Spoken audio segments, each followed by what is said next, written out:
Klubi basketbollit Vllaznimi ka shënuar mbron fitoren e parë të këtij sezoni duke triumfuar ndaj klubit të basketbollit Bora me rezultatin 91-79. Basketbollistët e Vllaznimit treguan një lojë të fortë dhe të përkushtuar nga fillimi deri në fund, duke shfaqur vendosmërinë për të rikthyer formën e mirë që e karakterizon ekipin. Më të dalluarit për Vllaznimin ishin Ziggy Rejt me 28 pikë, 4 kërcime dhe 2 asistime, dhe Marcus Warwick me 20 pikë.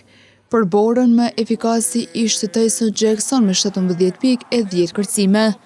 Një rol kyç në këtë fitore pati edhe mbështetja e tifozëve, të cilët krijuan një atmosferë elektrizuese në palestrën Shaninushi në Gjakov, duke dhënë shtysë ekipit në momentet vendimtare.